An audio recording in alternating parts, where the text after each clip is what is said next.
Hello everyone, welcome back to my channel. ನಾನಿವತ್ತು ಸಖತ್ ಟೇಸ್ಟಿಯಾಗಿರೋಂಥ ಹಾಗೆ ತುಂಬ ಸಿಂಪಲ್ಲಾಗಿ ಮಾಡ್ಕೋಬೋದಂಥ ಮೊಟ್ಟೆ ಬಿರಿಯಾನಿ ರೆಸಿಪಿ ತೋರಿಸ್ತಾ ಇದ್ದೀನಿ. ಇದಕ್ಕೆ ನೀವು ಯಾವುದೇ ರೀತಿ ಮಸಾಲೆನ ರುಬ್ಕೊಳ್ಳೋ ಅವಶ್ಯಕತೆ ಇಲ್ಲ. ಹಾಗೆ ಟೇಸ್ಟು ಕೂಡ ತುಂಬ ಚೆನ್ನಾಗಿ ಬರುತ್ತೆ. ಮಿಸ್ ಮಾಡದೆ ಈ ರೆಸಿಪಿನ ಟ್ರೈ ಮಾಡಿ ನೋಡಿ. ಇದಕ್ಕೆ ನಾನಿಲ್ಲಿ ಒಂದು ಪ್ಯಾನ್ಗೆ 1-2 ಸ್ಪೂನ್ ಎಣ್ಣೆ ಹಾಕ್ಕೊಂಡು ಅದು ಬಿಸಿ ಆದಮೇಲೆ ಅದಕ್ಕೆ ಒಂದು ಚಿಟಿಕೆ ಅರಿಶಿನ, 1 ಸ್ಪೂನ್ ಚಿಲ್ಲಿ ಪೌಡರು, ಹಾಗೆ ಬೇಯಿಸಿಟ್ಕೊಂಡಿರೋಂಥ ಮೊಟ್ಟೆನ ಫ್ರೈ ಮಾಡಿ ಇಟ್ಕೊತಾ ಇದ್ದೀನಿ.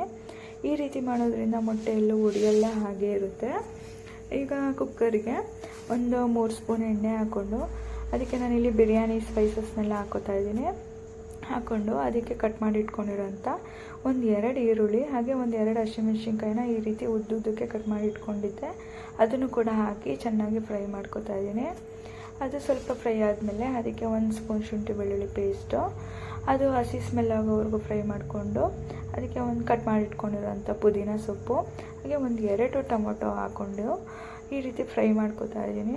ಅದು ಟೊಮೊಟೊ ಎಲ್ಲ ಸ್ವಲ್ಪ ಫ್ರೈ ಆದಮೇಲೆ ಅದಕ್ಕೆ ಅರ್ಧ ಚಮಚ ಅರಿಶಿನ ಪುಡಿ, 1 ಸ್ಪೂನು ಚಿಲ್ಲಿ ಪೌಡರು, 1 ಸ್ಪೂನ್ ಧನಿಯಾ ಪೌಡರ್ನ ಹಾಕ್ಕೊಂಡು ಅದನ್ನು ಸ್ವಲ್ಪ ಎಣ್ಣೆನಲ್ಲೇ ಫ್ರೈ ಮಾಡ್ಕೊಳ್ಳಿ. ಅದಕ್ಕೆ ರುಚಿಗೆ ತಕ್ಕಷ್ಟು ಉಪ್ಪು, ಹಾಗೆ ಅರ್ಧ ಕಪ್ಪು ಮೊಸರನ್ನ ಹಾಕ್ಕೊಂಡು ಚೆನ್ನಾಗಿ ಫ್ರೈ ಮಾಡ್ಕೊಳ್ಳಿ. ಅದು ಸ್ವಲ್ಪ ಎಣ್ಣೆ ಎಲ್ಲ ಬಿಟ್ಕೊಳ್ಳೋಕೆ ಸ್ಟಾರ್ಟ್ ಆಗುತ್ತೆ. ಆ ರೀತಿ ಆದಮೇಲೆ ಅದಕ್ಕೇ 1 ಲೋಟ ಅಕ್ಕಿ ಹಾಕೋತಾ ಇದ್ದೀನಿ ನಾನಿಲ್ಲಿ. 1 ಲೋಟ ಅಕ್ಕಿನ ಚೆನ್ನಾಗಿ ತೊಳೆದು ಹಾಕ್ಕೊಂಡು ಅದಕ್ಕೆ 2 ಲೋಟ ನೀರನ್ನು ಹಾಕ್ಕೊಂಡು ಮಿಕ್ಸ್ ಮಾಡ್ಕೋತಾ ಇದ್ದೀನಿ. ಅದು ಸ್ವಲ್ಪ ಕುದಿ ಬರಲಿ.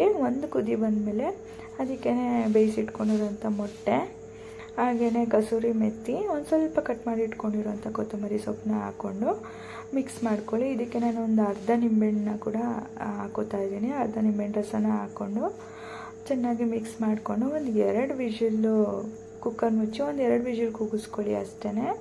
ನೋಡಿ, ತುಂಬ ಚೆನ್ನಾಗಿ ಬರುತ್ತೆ. ಟೇಸ್ಟ್ ಅಂತೂ ಸಖತ್ತಾಗಿ ಬರುತ್ತೆ. ಮಿಸ್ ಮಾಡದೆ ಈ ರೆಸಿಪಿನ ಟ್ರೈ ಮಾಡಿ. ಹಾಗೆ ಮೊಟ್ಟೆ ಕೂಡ ಎಲ್ಲೂ ಒಡೆದಿಲ್ಲ ನೋಡಿ, ಹಾಗೆ ಇದೆ.